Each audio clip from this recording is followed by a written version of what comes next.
At first glance, the way Simon, Andrew, James, and John respond to Jesus' call may seem extraordinary. They just drop everything and follow him. If that's proposed to us as an example of how we might live, I think it seems a little impractical, maybe even impossible.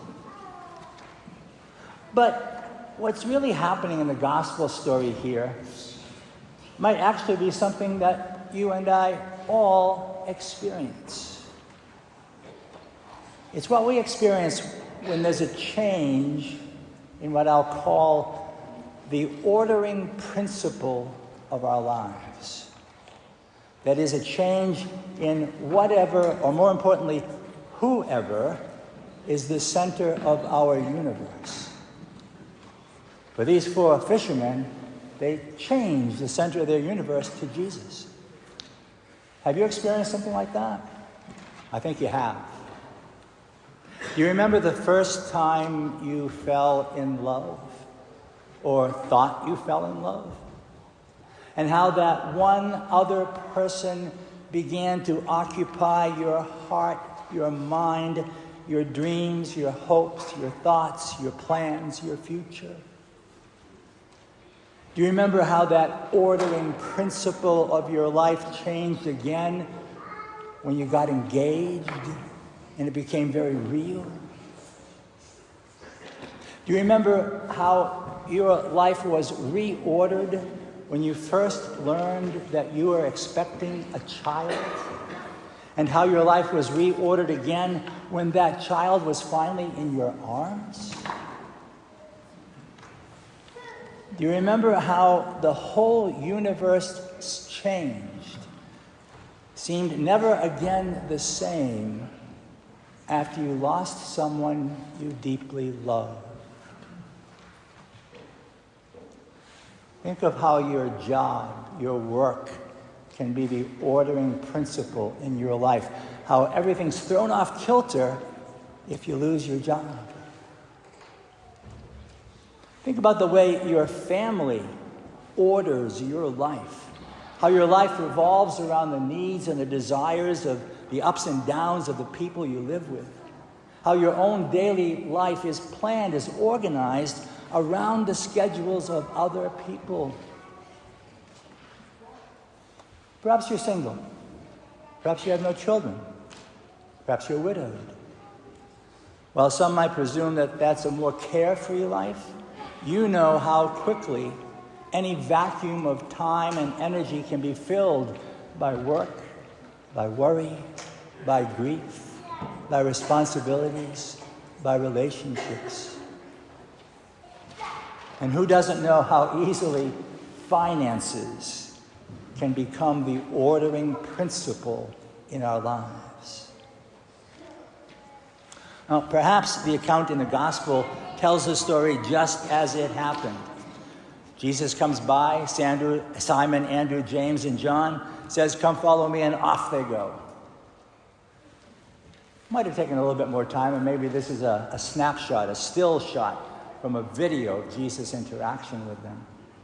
But there are times in our lives when life-altering changes happen just that quickly. For these four men, Jesus changed and became the ordering principle in their lives. For us, for you and me this morning, to give serious consideration to this gospel story and its application to our lives, we'll need to spend some time discerning what is presently the ordering principle in our lives. Very often that's something we just take for granted. It's just there. We don't pay attention to it. It's a good thing, it's a good question to ask, whether you're a believer or not. Sometimes we may presume that the love and the relationships we're pledged to are what order our lives. But there are so many times when other realities and lesser loves hedge the relationships that we may name as the most important. For a priest like me, Christ should be the ordering principle of my life. But what if my work, even my work for Christ, what if my work consumes me, such that there's little or no time left for prayer? No time left for me to grow in my relationship with Jesus. Or, let's get real in my real life right now. What if my retirement, my leisure, and my comfort become the ordering realities of my life? The same can be said for married folks. Consumed by work, even work to support their beloved family.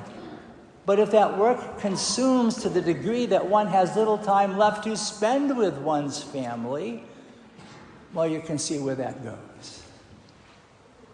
The question posed by today's gospel, the question posed by how quickly these fishermen left everything to follow Jesus is this: what, or better, who is at the heart of my heart's deepest longings and desires? For whom will I drop everything else and leave behind other, even critically important matters, to be faithful to the one who's at my heart of hearts? Who is so precious to me that I would let go everything in favor of such a beloved? On a wedding day, on the day of a birth, on an ordination day, these answers come quickly and easily. As time goes by, the answers may change, and the questions may be harder to answer. St. Paul calls us this morning to re-examine everything in our lives, our loves, our marriages, our relationships, what makes us cry, what makes us laugh, everything we have and possess, and to know and to understand that all of this will pass away until all that remains will be us and God. God and us. God, who desires to be the ordering reality in our lives. We are not called to choose between God and those we love. Very often, more often than not, loving those closest to us, loving those entrusted to our care, loving those for whom we're responsible, is precisely how we love God in this life. The task is to find and maintain the balance between my love of God and my love for those around me, such that I love my God in loving my neighbor. And in loving my neighbor, I draw closer to the love of God. As he was with Jonah, the reluctant prophet, so is the Lord with you and me. He continues to call us to do his will and to live by his word, even when we don't want any part of it, even when we want to run away from it. And just as Jesus was with Simon, Andrew, James, and John, so is he with us. He continues to call us to lay aside what we're doing, to abandon the nets that entangle our priorities, and to follow him, to be with him, to spend our lives with him and for him. He calls us to examine what is, who is the ordering principle in our lives. And even more, to ask, by which order do we want our lives to be ordered? We gather each week in the shadow of the cross of Jesus, the great sign that reminds us of how he let go everything, left behind everything for us, for you and me, simply because he loved us more than life itself. So the gospel this morning calls us to listen for the voice of Jesus. As he called Jonah, as he called Peter, Andrew, James, and John. So he calls each of us by name.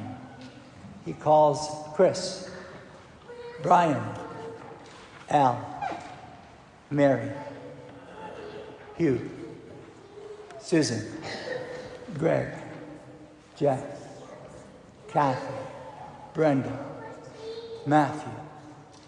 He calls, come, follow me. To all of us, to each of us, to every one of us by name, he calls out, come, follow me.